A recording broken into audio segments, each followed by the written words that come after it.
All right. Well, we will begin with the end.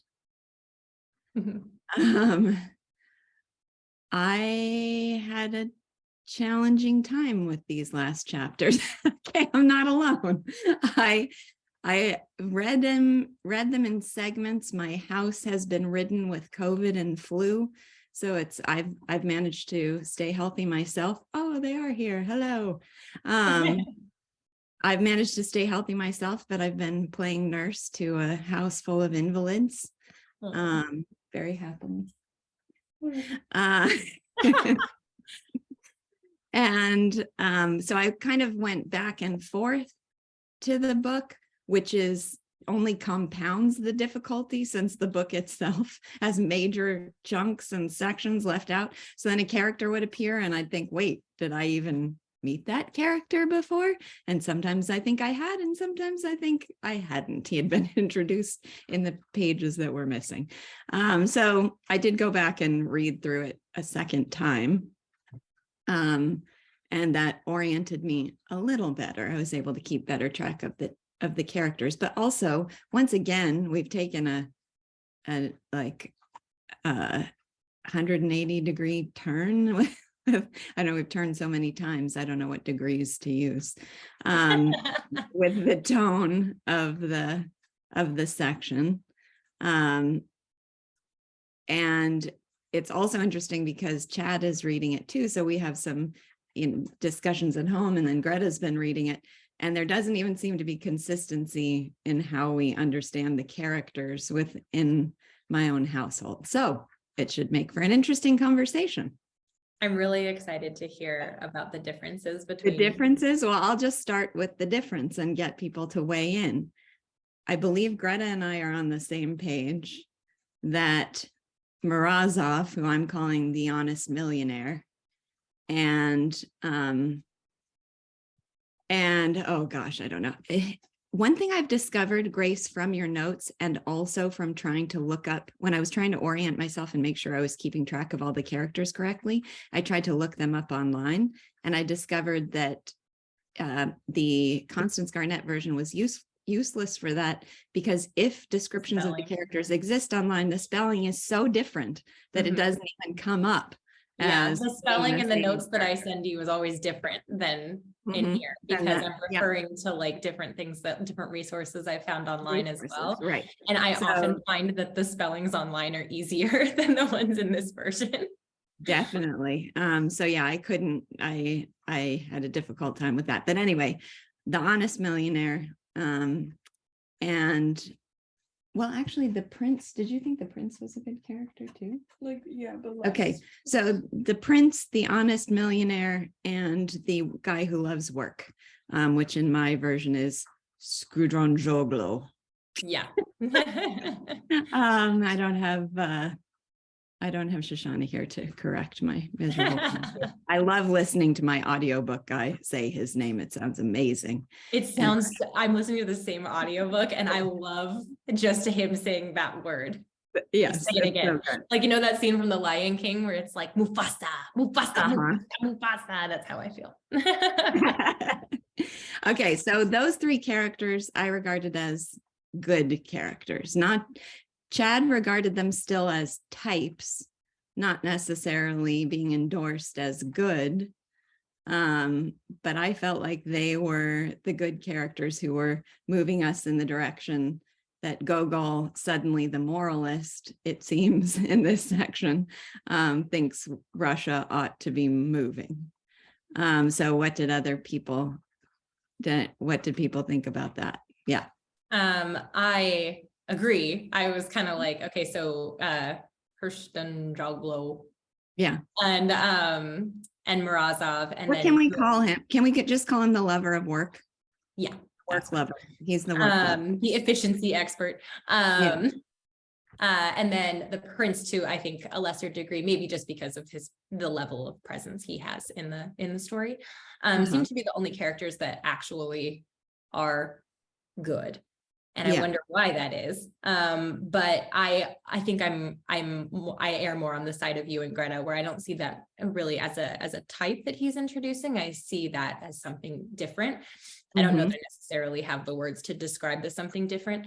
But I don't see that as him presenting a new type like he was, especially like in part one. Here, if I step back, is what I very loosely see going on.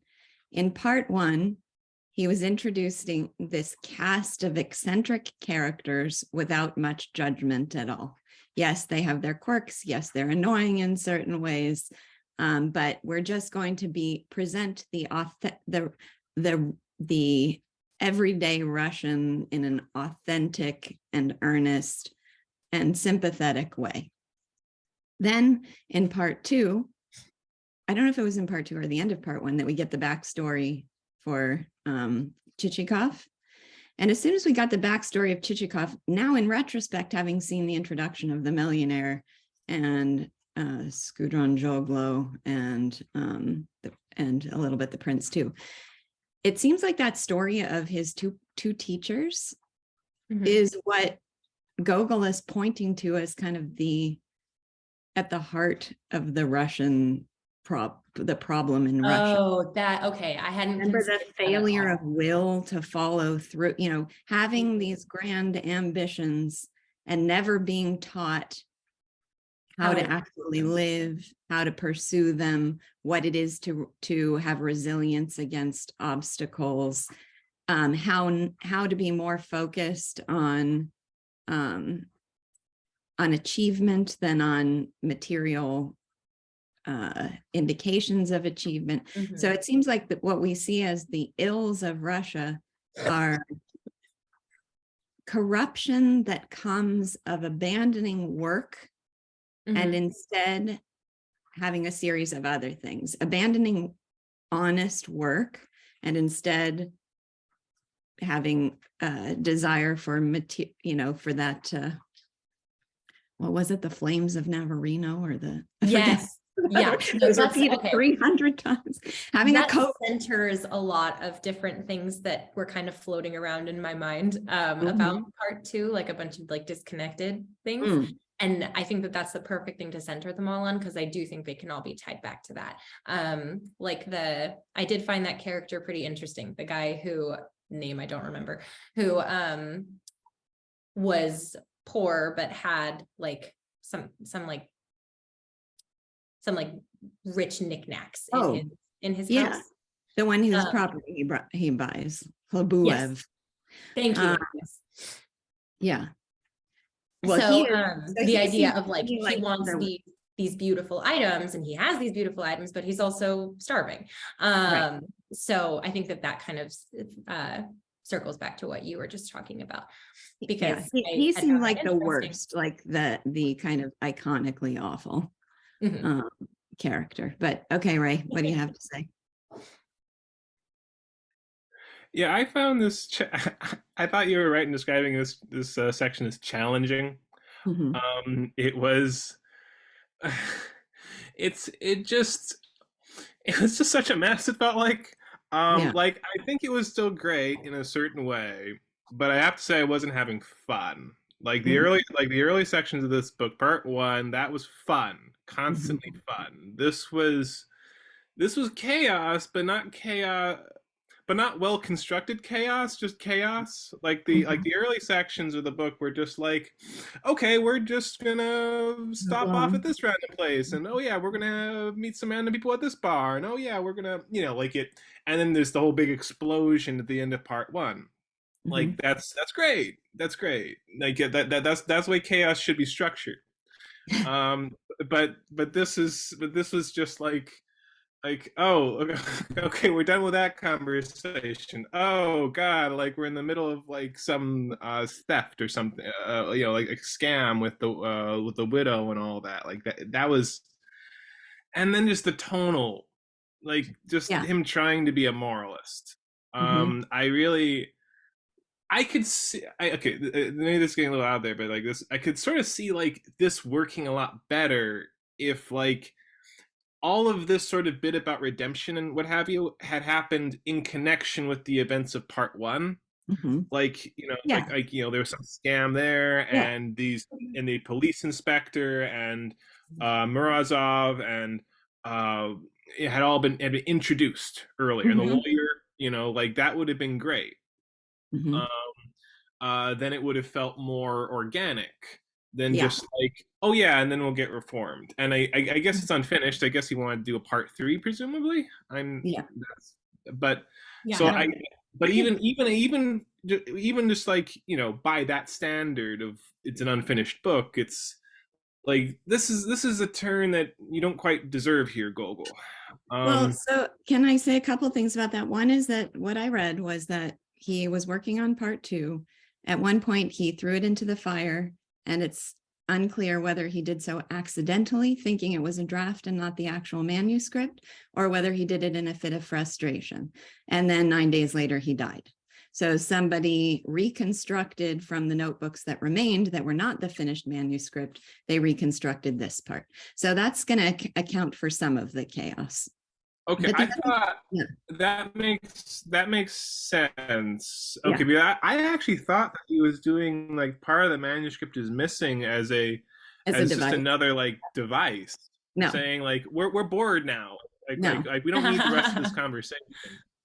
no, it's Um, actually missing okay, well because that when he's getting his coat and the character comes in who like puts his arm around his waist and starts talking to him in a really friendly manner. I saw that guy and I was like, who in the heck is that? I've never seen that guy before. And so I went back through the pages, correct me if I'm wrong, but he's not introduced. He must yeah, have He's been just in there. the missing yeah, pages. I'm glad that what that okay. Gogol has a very good excuse, and Yeah. that's that he died. So Yes. um Yeah. That's an so ex I'm relieved. but so the other thing I I'm just relieved that I can have a higher. respect. I'm Yeah. relieved I can have a higher opinion of Gogol. Yeah. That that like okay, like that's not it's not him at his best right here. Yeah. So Um, the thing that uh, I think in reading this section, and partly I'm biased by something that I read that I mentioned before, but I feel like um I trust our interpretation of Gogol's outlook on the world and his motives on the basis of part one, that he really does find the people of Russia charming, and he looks at the world through a lens of humor, and he just kind of benevolently says, yeah, they have their faults, but they're all lovable and interesting in certain ways. And then there's this voice in his head saying, no, you must moralize. And so part two feels like an effort to moralize, and somehow even the part where I think where he gives Chichikov's backstory, I'm now becoming more convinced that it comes so late in the story because it wasn't what he actually cared to do with that character, that the character felt a little bit identityless at the beginning, and then suddenly he has this identity, and then suddenly this identity is really significant and he's thrown in prison, and then all the lectures that people are giving have to do with the flaws in his character. That feels like an afterthought to me, and I feel like he might have introduced that later. And the quick connection I just want to make here is that I've always thought the same thing about Frankenstein, that Frankenstein came to Mary Shelley as a vision of a ghost story. And it's in an era where, I mean, she's sometimes considered the first horror novelist there ever was. And for a young woman to be writing a horror story that doesn't have a moral. So the morality of that, as I said, and read with me if you read it there, feels so layered on top of the actual motivation for writing the story was a thrilling story of a monster that in some ways we have sympathies for. So yeah, but I definitely feel that here, that to the extent that there's morality, it's forced on it. Yeah. yeah, I feel I agree with you that it's very tacked on some level. Mhm. Like it does it like this doesn't feel like Gogol when he's completely at home. It feel it fits with Gogol to a big Mhm. extent, like that Murazov being just so sympathetic and benevolent and Christian forgiveness and all of that. Like that, like I understand and appreciate that as like, oh, that is Gogol's attitude. That fits with his kind of perspective. I don't like it because, you know, Chichikov kind of is a nasty bastard when you get down to it. And by the way, I just want to say Chichikov is the most boring character in the book. He's just the least interesting one. I don't care. I don't care. I really don't about what happens to him. Like I'm much more interested in Pytor Pechuchkin, you know, like Yeah. with that one. Like I like that's much more fun. So I don't care if he gets reformed or not. And I don't see any basis of humanity in anywhere in him. He gets that one Gogol one that was out of character. He's looking at all his dead souls, and like, oh, this one was doing this, and this one's like that, and this one's like, no, Chichikov wouldn't do that. That's not that's Gogol. Gogol would do that. That's Gogol's life is doing that. That's true, but and that's not Chichikov. That's not very consistent with his later attitude. I mean, they're purely for an opportunity for material advancement. That's it. That's why he's doing it. So are you thinking about even in part 2 when he's at the hardworking guy's house and he's like, oh, I could do this. Like I could really turn this into a good estate. Like that's also out of character for him? I really go ahead, right? Okay. I feel like that's a little closer to Chichikov, but I guess one problem is Chichikov just doesn't have that much of a character. Like I just don't really feel like I understand him in the way I understand literally any other character in the book, even the ones that don't get names. You know, like it's just like, okay, yeah, I can sort of see that he likes hard, you know, work, but I don't know, just like that vague desire for luxury he has, or definite desire for luxury he has, it doesn't feel human. It doesn't feel like I don't get all the little details from him. He just feels like the straight man in a comedy that just doesn't have a character just as the contrast to everybody else. So I can imagine that sort of, I mean, it doesn't strike me as totally out of character, but it just doesn't, I don't believe in it. So that part to me felt like it was in character because this happened to him more than once, that in the moment of hearing someone articulate in an impassioned way the value of honest work, he thinks, oh yeah, I want to do honest work too. And then the second he gets any distance from their motivating speeches, he just goes right back to his old ways. There was one part that I actually wrote in the margin. Well, that didn't take long. Let's see if I can find that comment. Was it when he was in prison? It was, yes. Or, okay, it was when he says, this is 374 and 375. He says, the country, it's right after he gets out of prison. He says, the country in a peaceful life began to seem duller, while the town with its noise and bustle was more full of color and brighter again. Oh, life. Like, he had these visions of living the peaceful life of hard work in the countryside. And then the second he's out, like, life is the city with all its luxuries again. Okay, Molly. I've forgotten what I was going to say. Oh, okay. I'll just start talking. Okay. I think I agree with you that the teacher was not really integrated with his character and probably was just a handy piece of writing that was really good and was maybe for someone else. And he was trying to play with merging the two into one story and didn't really tie it together before he died because it doesn't fit.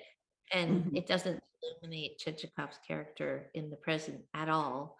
But it was an interesting story, and I really liked that teacher character. Well, what it seems to fit with, what it seems to fit with is the themes that come out from Murazov and Skudronjoglo, and the lessons that they're giving. Those fit with the teacher's lessons. Yeah. But that's why it feels like that to me. That's where it took a turn, where he's like, okay, time to moralize now. How do I build? Book. Yeah. And elements of the end of part one could have become two different novels. Yeah. And maybe come to that conclusion had he lived. It's a little weird to me that they've published it this way too, because there's all the missing elements, and with it's all the like missing it's not really a finished work. That, I mean, you wouldn't publish that if you were a modern day editor. right. You'd be like, let's send this out for rewrite. Let's get another author here and put his name on it. I think if I were to make my own publication of this, I would end it probably even before the backstory on his character, and then have a separate, like a clear division and a new section where like, okay, this part is unfinished Grad manuscript. students will study in Right. college. Yeah, Right. but That would make more sense to me. only part one. But I do want to focus on some of the moralizing, because he can moralize beautifully when he wants to, which is interesting. So some of my favorite sections were of Skudron Joglo. Chichikov turns to him as an instructor, and the instruction he wants is, how do I make money? And Skudron Joglo keeps trying to tell him that, well, it's not about making money, it's about doing work. And then if you love the work and you're honest about the work, then you will make money. And then Chichikov's response is, so that's how I make money. Like they're completely speaking across purposes, although he does get to him a little bit for a moment, but it's fleeting. But some of his speeches, and if you see with what object, this is 326, all this is created, how everything around you is multiplying and multiplying, bringing fruit and revenue. Why, I can't tell you what a pleasure it is. And not because your money is growing, money is only money, but because it is all the work of your hands, because you see that you are in a way the cause and creator of it all. And you, like some magician, are scattering abundance and welfare on every side. Where will you find me a delight equal to that? He beamed like a triumphant emperor on the day of his coronation. Why, you couldn't find anything so delightful in the whole world. It's in this, just in this, that a man imitates God. God chose for himself the work of creation as the highest delight and requires the same of man, that he should be the creator of prosperity and the harmonious order of things. And they call that dull work. I mean, that's a great speech. I found him to be a consistently likable character. Did anybody find fault in him? I mean, when he's introduced, his room is sparse because it's just a place, there's no luxuries because it's just a place for him to rest before he goes back to work. And he's described as having a face with sparkling intelligence. And I don't know, was there anything? No, and I was looking for it too, because of this like hesitation I have about Gogol pulling the rug out from under me. I was like, oh gosh, I like this guy. What's wrong with him? But I like him. He's likable, I think. Yeah. Which also feels weird in the context of the novel that we started with. Yeah, exactly. You are expecting him to be a type and have a vice, but I think this is where I get the idea that there were some other speeches about if like Morozov, the millionaire, later is saying, if only Chichikov's will and perseverance had been devoted to an honest or positive, a good object, then everything would have been good. And he does, I'll have to find them in my notes somewhere, but there are just speeches about how this is the essence of the Russian problem. Mm-hmm. Who's next, Joseph? Molly, did you still have your hand up, or was that from before? Yeah, I remembered what I wanted to say. I wonder if, just to psychologize Gogol for a little bit, if he really didn't value his own comedy writing enough to think that it was able to stand on its own. Mhm. And so he might have been trying to be some other kind of writer because he didn't think that that was enough for a book. But clearly we all liked part one and would have gone along with him to the end doing that as a sort of episodic adventure. It was entertaining and it was revealing of real people's flaws and it gave you a new outlook on life, is what Lisa, you were saying. It has this lens that it's another way of looking at the world, and but maybe he didn't value it that way. And Well, I mean, I recall reading that he was pressured by editors and the public to insert moral teachings into this. So there's just that it was he. So I think he did succumb to that pressure. Really, that's what's the most polished. I mean, that was a beautiful paragraph you just read, but it's not fleshed out into any substantial character. It doesn't become a story. It's just a paragraph. So it's not enough to make him a Tolstoy or, a writer that's sincerely philosophizing at that level. Yeah, it's interesting until you said that. I'm just thinking now, is Skudron Joglo or Morozov the Millionaire, are they anything but speeches? Not I mean, we don't get, with all the other characters, we get a lot more about them and the way they're living, and we kind of inhabit their life for a bit. And with them, it seems like we get speeches. Is that? Yeah, I was actually wanting to ask the question, like, oh, sorry. Yeah. What did you say, Greta? There's a lot missing in There's so much missing. I mean, I don't know how much is missing in part 2, but there were portions there where pages were missing. Right. And then in part 3, it's pretty regular. So I guess it's just like, it's hard to, I don't know. I think it's probably fair that he wasn't as good at that either, but isn't like, it's also we don't know. There. Like we don't know. We just have no idea because there's so we have evidence that he's good at comedy. We do. We have a lot of evidence that he's good at deeper philosophy, at giving Russia a philosophy that they can live by. Yeah. Who's next? Stefan's next. Stefan. So as I reached the end of this novel, I became very intolerant, and I was having a hard time finishing it. And so now we're discussing whether or not these people were good or they had some goodness to them. And, I think that I think the characters and everything just spoiled any chance of me really finding any goodness here. Like Grace said, you become suspicious. And it's like when you read a quote from somebody you generally disagree with that sounds good, but you think within the context of who that person is, I don't really think it's a good quote. And that's at this point with these characters, I didn't believe them. I didn't trust that there was any goodness, even though out of context, that speech would be really good. So. Yeah. And I agree with you. I'm not going to come away with those as inspirational role models for myself. The question for me was more, is Gogol trying to present them as heroes? Because Chad wasn't even convinced of that. He still thought they were just another type, not being presented as the way forward. But I had the impression that they were presented as the way forward. And I just wanted to say, it wasn't that I get what you're saying. I think for me, like I just said, I was intolerant, and I didn't even want to investigate that question so much. You know what I mean? I was like, whatever, dude. Yeah. Whatever, dude. Yeah. I can sympathize with that. I mean, Greta finished it and her reaction was the ending doesn't really help. It was like she had already finished it. I hadn't. She's like, it's not going to help.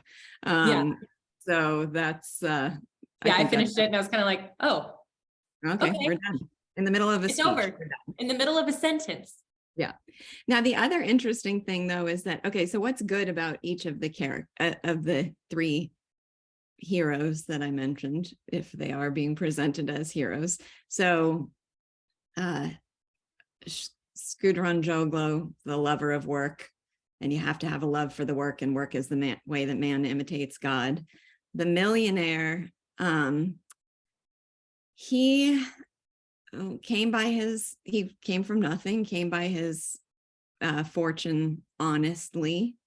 And then there's also this theme introduced that was the theme of that comical scene before, of you have to love them even when love us when we're dirty. And so there seems to be this other theme of there's no other way to live in Russia right now. This is the way things are. And the temptation to live in this manner is everywhere, and the guidance is nowhere. And so it's just a fact. And so therefore we ought to have sympathy for the condition of the Russian. And so we have sympathy and we forgive the way they are, but in order to move forward, we need to, like all the peasants on Labuev's farm are completely idle and drunkards, but it's because he's mismanaged it so much, and so his mismanagement leads them to idleness, and then it's very difficult for them ever to reform once they're in that condition. So there's still an attitude of sympathy for the condition of the Russian soul, but then an idea that we need voices like these to forgive and to give them direction forward. That's what I was able to piece together from the fragments. Right? Yeah, I think Molly was right. And Grace was right, just that these other got to give you so much happiness. About just the characterlessness of these three role models that we have. And I just have to say, like, okay, yeah, it's unfinished, sure.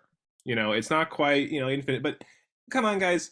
One sentence from any like earlier section about Sobakevich or Manilov or any of them, and you know who they are.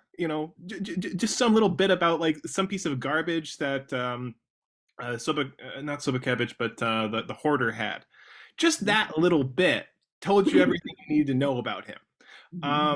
Here they get long speeches, you get to see their house, you get to see their wives or whatever, and you don't believe in them in the same way. Like, they're not fake, they're not totally flat. Like, I do feel that Gogol is putting a part of himself into there, of Murov the millionaire is like, that kind of sympathy is authentic for Gogol. He really feels that way. The police sergeant or captain, whatever he was, like, the way he's like, yeah, I have a very searing judgment in some level, but I also feel it's not right to judge, or something like that. I feel like that's related to Gogol. That's a part of his attitude towards life. Yeah. And what's so I feel like there is an authentic aspect, but I really just wish that he could have been like Flaubert and said to hell with morality, and just write more about the oddballs, that he loves. Like, don't waste your time, making all these prescriptions. Like, just spend more time on hoarders. You're much more interesting when you're doing hoarders. Yeah. So that was my. I just think, like, even in part two, I felt like he was getting sick of the oddballs, right? So you can say maybe that, oh, he was feeling pressure from other people to do this moralization, maybe he shouldn't have. But I felt, at least, and I too was getting sick of the grossness of them. And it's like, what are you supposed to do in that situation? Just stop writing? Or do you start saying, well, like, what can I do that would actually help this situation? And then I don't think I felt the same way about those characters that it seems like many of you did, that they were completely like didn't have any character of themselves. I felt like we missed a large portion of part 2 and part 3. And then also, like, sometimes good people are just less quirky. Like, yeah, that he works hard, and he, like, the speech, it is in some way just a speech, but it also, like, it shows his character in a really strong way. It's just that he's good and he doesn't have these like little sins that are ruining his life. So it's not as easy to just show one thing about him that describes his whole character, because like the guy who eats too much, you show him planning a meal and now you know everything about him. But that's really sad. Like that by showing him planning one meal, now you know his entire character. Like that's a deficiency on his part. So the fact that the good characters are, maybe they don't come across, I don't know, it's harder to reduce them to types is probably a good thing. Because it's like, well, there are fewer good people in Russia at this time, it seems, and they just don't have one thing that's defining them. Well, I think, as in, I don't think they're totally character. I don't think they're just cardboard figures. There is something authentic there, you know, because Gogol does feel that way. You know, he is like Murov. He is like, Kostanzaglo. He is like them to a degree. So they're not totally fake, or they're not totally unreal.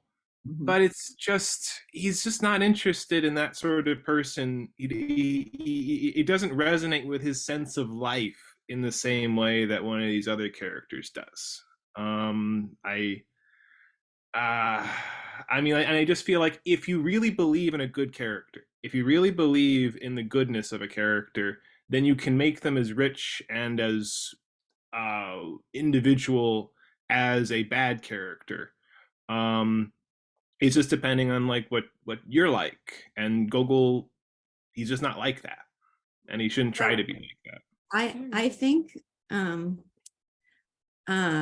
yeah, I think here's how I would integrate what both of you are saying myself. I think Gogol is much more natural at part one. Now, I acknowledge that it's hard for us to say because we don't have the entirety of part two, but it does feel like he'd need to create, he would either, with those good characters, need to integrate them better with what happened in part one, or he'd need them to have a conflict themselves to really give reality to them as heroic characters. They can't just come in and layer on top of it with speeches. But I do completely agree that they themselves are not just going to be quirky and interesting because of their goodness, but to make a story out of it, there has to be a conflict, and there's no conflict presented in regard to them. So what I sympathize with and what Greta's saying, and what seems to be true from what I've read biographically about him in reality, is that it's that humor of part one is a kind of despair. It's an expression, it's humor, but it's an expression of despair. And that's why whoever it was, I forget, other Pushkin read it and said, oh, it's so real. Huh? No, Pushkin read it and said, everything he said is true. This is the condition of Russia, and that he can feel the tears behind the laughter. So it does seem like if you just wrote that for a long time, and you did in any part of your soul long for more, you're going to get tired of it. You're going to feel unfulfilled by it, and you're going to feel some desire to redeem it. But it just seems like he wasn't quite sure how to do that. Now, again, what I read is that this was supposed to be like Dante, and the third book was supposed to be Paradise. So the third book was supposed to be where Chichikov actually redeems himself. And we did have there was one quote. I mean, even though he completely reverts to his old ways the second he's out of prison, after that, there was again one quote that said, I forget exactly what it was, but it was like his character was like builders without architectural plans. They just weren't sure where this was going, or something like that. So it was like he came out of prison broken down and unformed in some way, and it left it open where he was going to go after that. So God knows what this, if we had the entirety of part two and part three, who knows what we would think of it. Yeah, because also like for Dante, the Inferno is the most fun to read. Like, it is the most fun to read. But if you ask people who like seriously study it, they don't say that, you know. But for like I don't know, for when I read it in college, it's like, yeah, Inferno's fun, and then the Purgatorio is like, and then Paradiso is like, oh my god, this is so boring. But like the real scholars are not being like, oh, Paradise so boring. That's just, I don't know. Yeah. Is it Stephanie next? Yeah. Okay. Okay, I have questions for you. This seems to be the only novel. He did short stories, Gogo. So, and it's unfinished, which shows the value of editing and polishing to hear you guys talk about it. But what if this is the hell, then it certainly seems like he's captured that, even with this unfinished. But what is making him of value to you to read an unfinished manuscript like this, and like based on what of his other works? And could you see in his other work that there was a beginning, middle, and an end, even in a short story, that you saw, oh, here's somebody who, let's see what he did with the novel form? What is it? Okay, so not with the short story. I've only read The Overcoat and the Nose, and I definitely wouldn't describe them as having a beginning, middle, and an end, but I don't require that of a short story. There can be other justifications for the structure. I mean, in a way they do, but not like a novel plotting. So also, I will admit that I could definitely have done without part 2. If we had only read part 1, I'd be content. So I'm not going to go to bat for part 2. I'm glad just to have it in my repertoire that I've read the whole thing and I know what it is, but I didn't need part 2. What do I get from part 1? Well, I've said it before, so it'll be a little bit repeating myself, but I think he's absolutely brilliant. I think my mind is improved by inhabiting that brilliance. I mean, his observation of different characters of the different aspects of the human soul, which are, maybe exaggerated and caricatured a little bit here, but really connect to people that I know. I mean, I'm going to think of these characters.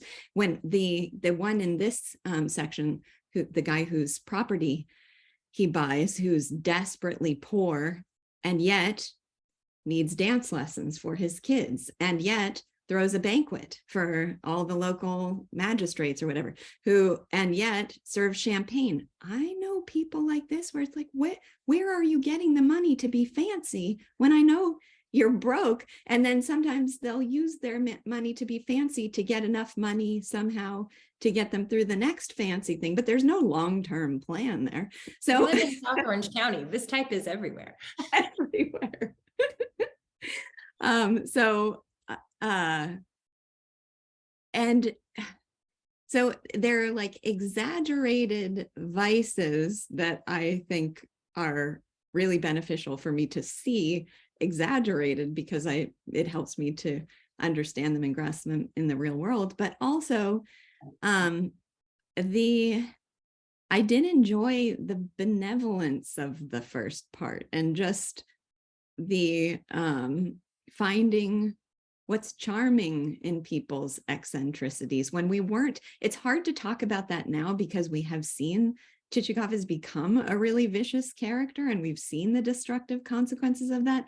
And there was the guy whose property he bought, his character was pretty loathsome. So we've seen more and more loathsome characters, but at first we were kind of just enjoying the fun of observing people's eccentricities, and he's really funny.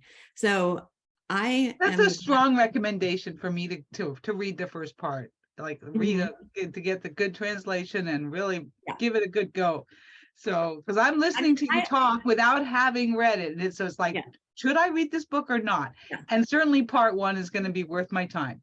I mean, I wouldn't put it, if I were making a ranking of what I think are the most important books to read, this wouldn't be anywhere near the top for me. Okay. So I would say what we have chosen for next is much more a top priority. What is next? I'm not going to say yet. Okay. I have to go to work. I work Oh, with you him, have to go to so- work. Okay, well then I'll just confess now that we've decided it's time to read Rostan's Chanticleer. It's one that's Okay. difficult for me to do as a read with me book with the standard content because it involves among the other cast of characters like 20 different chickens. And it would be hard for me to capture the voices of 20 different chickens interacting on a farm. So yeah, I think it'll be better suited to this format. Oh, great. Okay, good. I will start. I'll read this one, Okay. next one. Okay, All right. good. Thank you, Lisa. Thanks, everybody. Bye. Stefan. Oh, Greta, did you want to answer that Yeah. question about? Yes. Okay. Yeah. Molly had a question about Don Quixote. And the answer is yes. The answer is it was so yes. boring. I never finished it, so I felt this. I enjoyed what I read, but I never finished I think it. both my you and Dad both tried to read it, and neither of them got past part one, Yeah. which is fair because part two is like a lot of the same. And yeah, the second we did that book in 2 classes, and the second class is always just a slog because everyone's like, we talked about everything already. But Okay, but here's a question. Here, for I you, was not the Greta. only one. But Thank you. so I feel not at okay. I think I've certainly mentioned in lectures that Rostand in his garden had 3 busts: Shakespeare, Cervantes, and Hugo. And Cervantes, it was because he loved Don Quixote. He worshiped Don Quixote. And, you know, there's a reference to Don Quixote in Cyrano de Bergerac, where de Guiche says, have you read Don Quixote? The chapter on the windmills, and he says chapter 13, or like he knows exactly where it is. And so anyway, I've never quite grasped the deeper theme. No, okay. no, me either. Dostoevsky says if I were to die and someone came up to me and said, is there one thing that you've learned in life? I could hand them Don Quixote and say, that, can you blame me? And like, that's it. And then like Nabokov read it yearly, like the Bible. Like every great writer thinks it's the most fantastic thing ever written, and I just have no idea. I have no idea. We need somebody to guide us through a reading of Don Quixote and explain this to us. Yeah. Because if Rostand loves it, it must be true. What Dostoevsky does say about it, we've gone on a tangent. Okay, I What know. Dostoevsky does say about it is that it's that Don Quixote is the only positively good man next to Christ. So, and then that's why he wrote The Idiot, that was his, I haven't read that, but that's his version of Don Quixote, where he's trying to like portray the most good person. And it's called The Idiot. Yeah. But it's that Russian society thing where it's like you have to be simple to evade the treachery Corruption. of the higher life, you know. I actually just have to say he's not stupid. He's not an idiot. Yeah. As in, it's just that other people think he's an idiot because he doesn't play the game in many ways. Yeah, But he he's a very doesn't intelligent, perceptive man. I mean, he can be tricked and he can be a bit stupid in a certain way, but he's not stupid generally. Yeah, but he won't play along with their games. So they think he's doing it because he doesn't understand what's going on, but it's just because he doesn't want to participate. Mm-hmm. Yeah, but that's like, Peter Keating could call Rourke an idiot for the things he does. Like, well, why are you taking this commission? Why are you throwing away your career, Rourke? Yeah. Okay. No spoilers, Molly says. We all need to read. Clearly, The Idiot needs to be on our agenda. First 5 pages. I got like 20 pages through it, and then I didn't get any past that. So Yeah. Stefan. That almost sounded like Columbo. You know how everyone thought he was an idiot, but he's kind of smart. Yeah. Anyways, I never read Don Quixote either. So do you think that Gogol set out to write a moral story? Do you think that he switched gears, like you were saying? Yeah, because I don't know. I wish we really had not- Shoshana. I knew Shoshana couldn't be here today. I think she'll be able to come back to the next one, but I wish she were here to comment on that because she'd probably know more of the history of it, but I don't know. it's hard to say because, the story really isn't about dead souls, and it makes me wonder if it's about the people you meet and how he wants to redeem them in a way, maybe later in that context. But, we can never know. It's almost like having like an ancient manuscript and not having the ending, but it's not that ancient. Yeah. You know, and you have to just project almost what he might have wanted to do from the beginning. But yeah, it's hard to say. So, well, it's funny because one of the few references to dead souls in connection with the concept of the soul, I think it was Morozov, the millionaire, who tells him, stop, I forget which one it is, but they say, stop thinking about your dead souls and focus on your own soul. But that felt a little contrived to me. Right. Like, I don't think there was some grand scheme to have it initially souls in the form of, you know, a property scheme, but then we're going to really focus on, I don't know. It didn't. It'd be really weird if you had like a horror film. Sorry, I didn't mean to cut you off, but if you had like a horror film and then turned into like this, you know, comedy, you know, it would be such a weird thing where you have this really funny comedy in the beginning and then it turned into like a serious moral redemptive story at the end. It would feel awkward, I think. Yeah.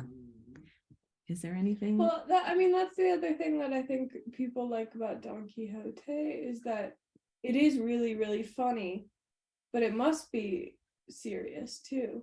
But it's not that it changes. It's not that it changes. It suddenly it does it's both serious at the same time. Right. Yeah. Right. So if he could have figured out a way to make his comedy moral, then he might have felt better about it. From the beginning. Yeah. Right. From the beginning. Yeah. Right. I mean, like comment said, Stefan, Columbo, he's based off of a Dostoevsky character, Porfiry Petrovich from Crime and Punishment, because that's what the Crime and Punishment is always doing. He's acting like an idiot on some level just to confuse Raskolnikov to death. And I love those scenes so much. I love those scenes with him. There's so much anxiety in the room. It's beautiful.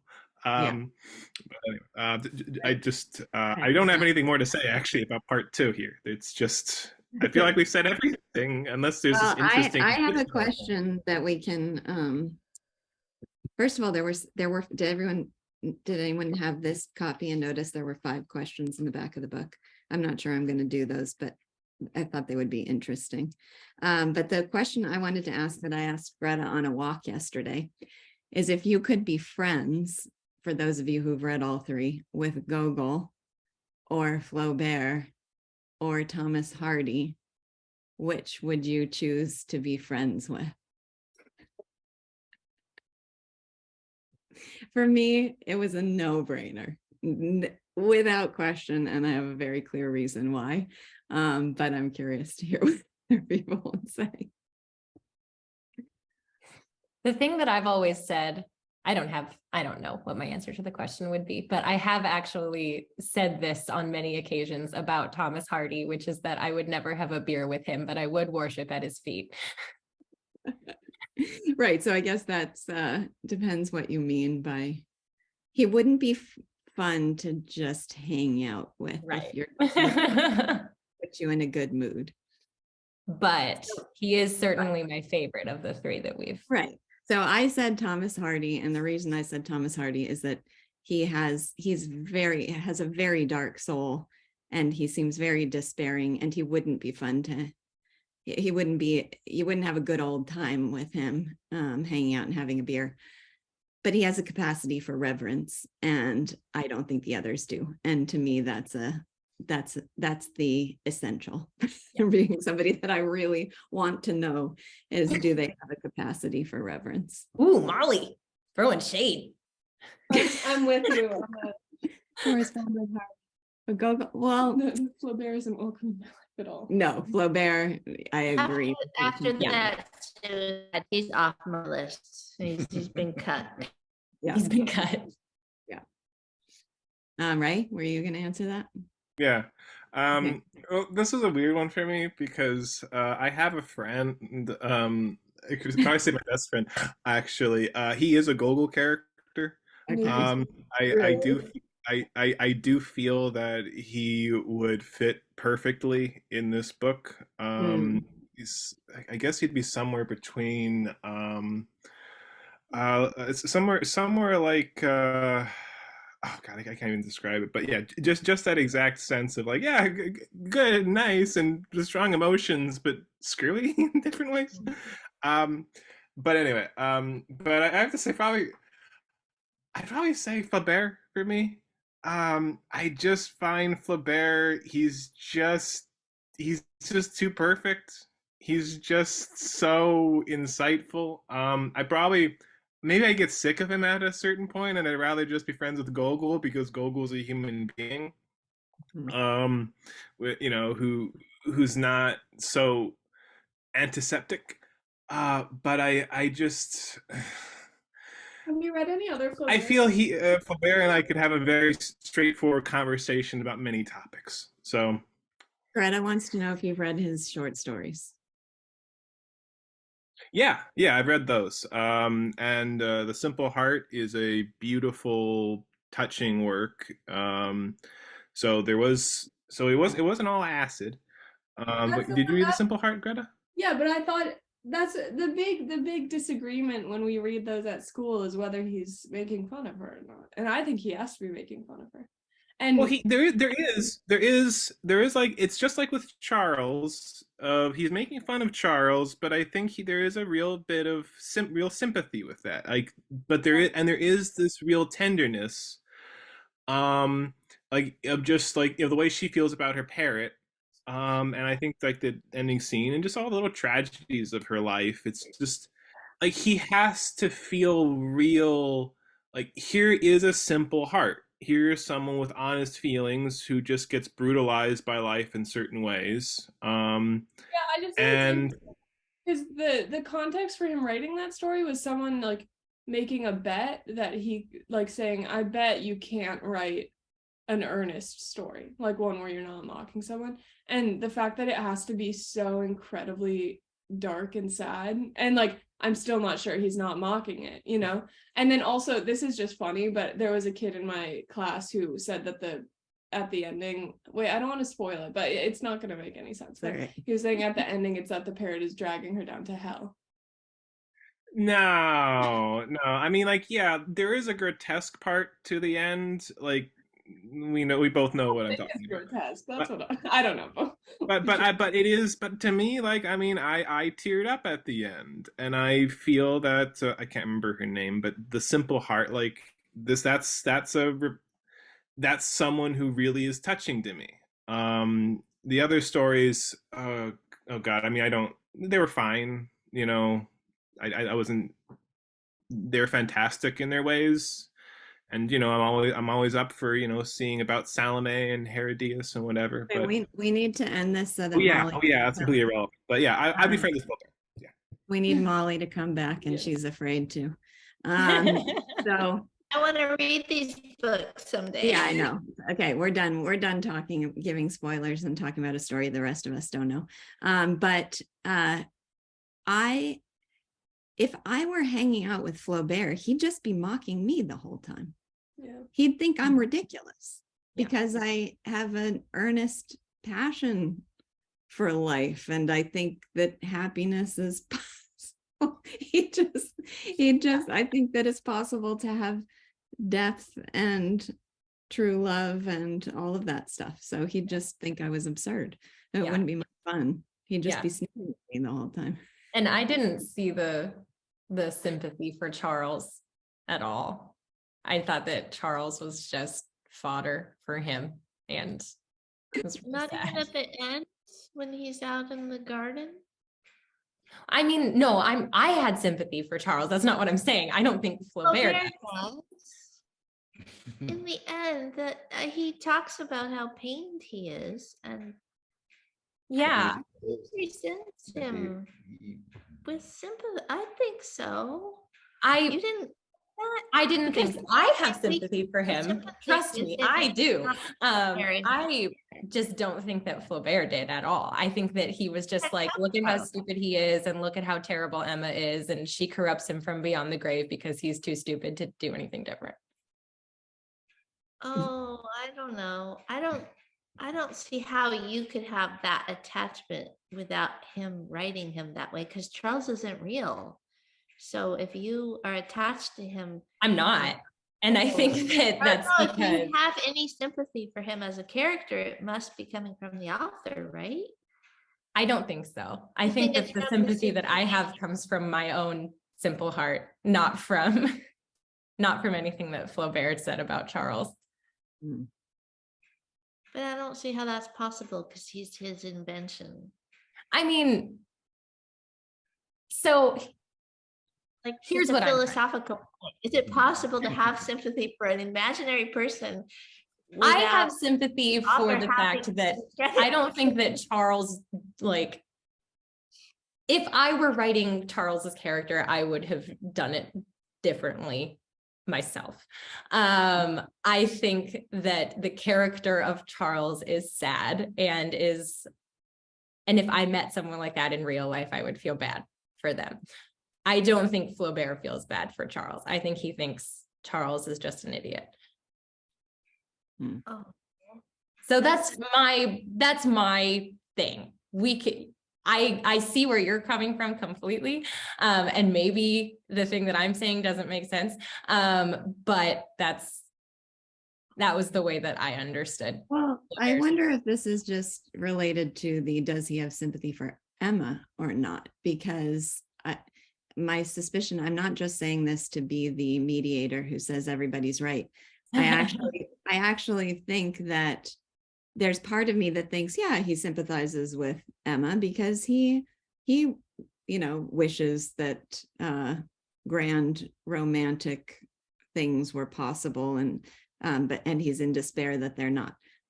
But I also think he's just we were talking about this yesterday, and I said, it strikes me that he thinks, yes, I relate to Emma. There's part of me that has the same longing, and that part of me is stupid, and I'm going to kill it with poison because and watch it suffer and watch it die and suffer because it's stupid. So, on the one hand, there's a sympathy, and on the other hand, there's a vicious and heartless condemnation. So I wonder if just that's how those two things coexist. Stefan. So I would pick Thomas Hardy, absolutely. And out of these three stories, I really love Tess. I can't really say I felt much admiration for the last two, certainly not Dead Souls. But just the scenes that stick out. Well, the reason I pick him is just because he's able to touch on, there was some comedic elements in Tess. He was able to write ridiculous characters like Tess's parents. He was able to write really evil characters. What was the guy's name? Alec. Alec, yeah. Able to write Tess, who I kind of had, I don't know, I liked her character, I was attracted to her as a character, and just everything. I don't know, the scenes that stick out in my head still when the housemaid is looking at the ceiling and sees the red, start to expand, and you're just like, what happened? And I don't know, just I appreciate his mind a lot more, so I would choose Hardy. Yeah. I just want to make, I mean, thank you for coming along for the ride of the books that you didn't like so much. But I just want to make a pitch for the vital importance of doing so.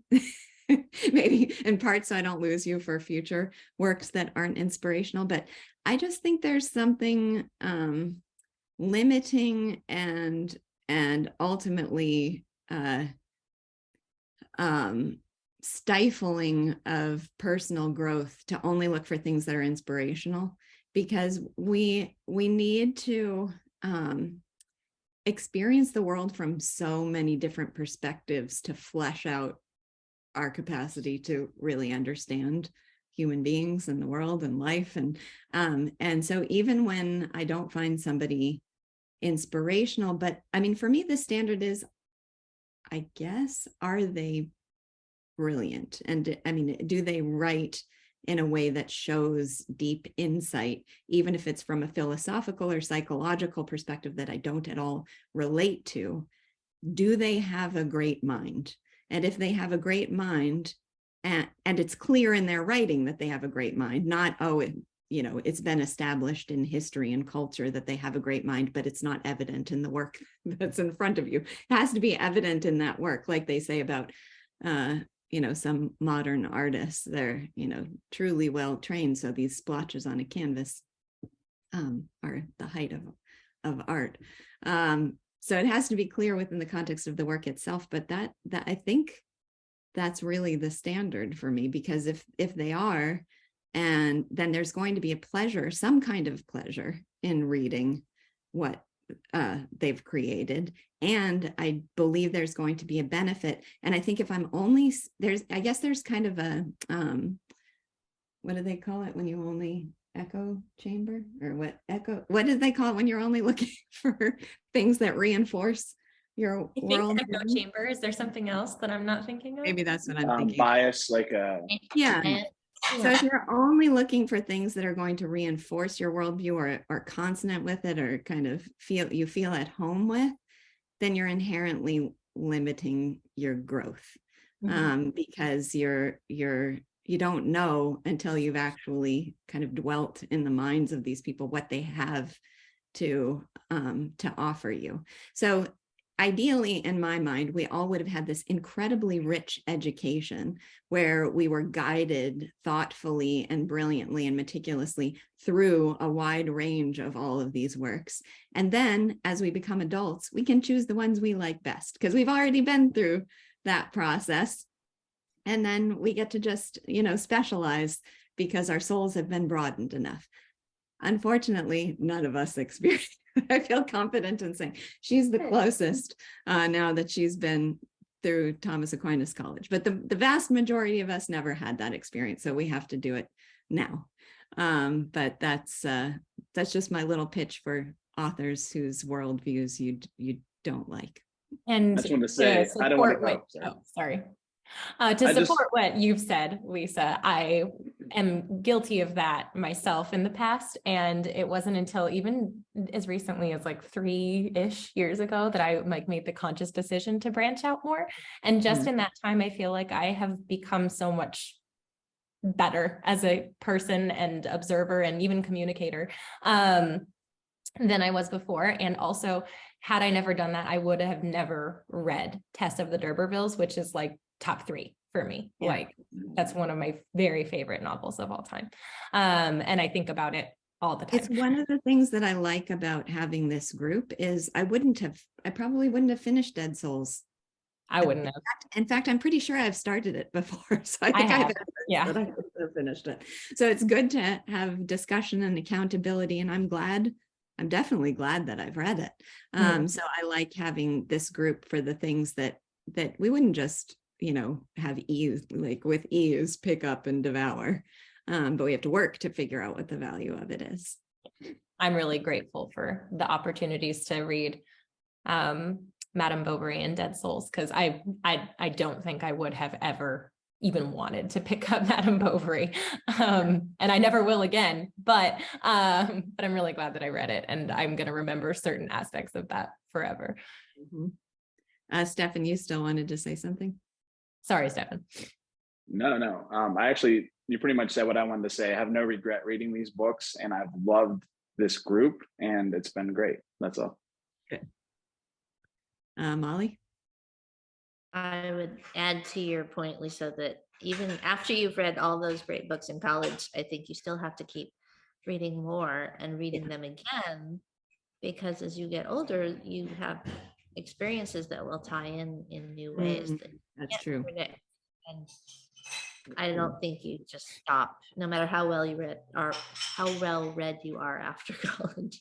Yeah, I think there's a whole lot more to gain from. Yeah. And you can't have read everything, Greta. I know you read it quite a stack. And she devours books always post Thomas Aquinas College. So her fun reading right now is The Closing of the American Mind. So Ray. Yeah, I just want to agree with that whole, looking into other people's attitudes and just how enriching that is. For me, I think it was when I was just entering grad school, I started reading other books outside of like Hugo and Dostoevsky and Tolstoy's close enough.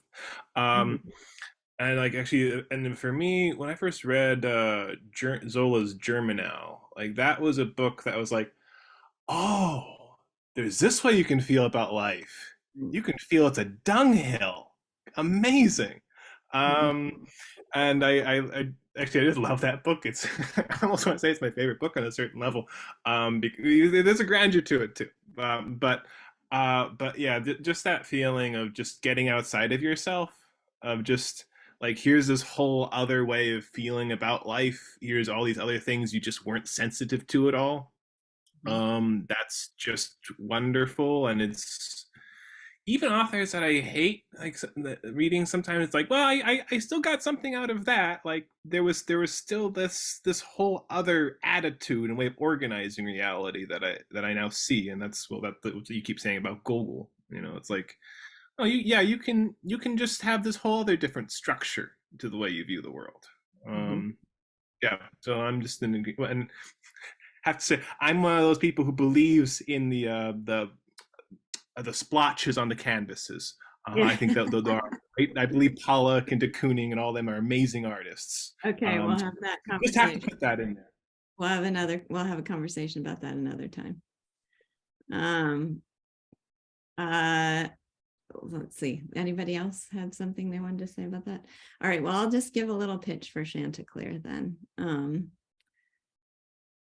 And also, I think we should take a week off and then start the following week, so I have time to distribute information about it and make sure I get copies to all of you.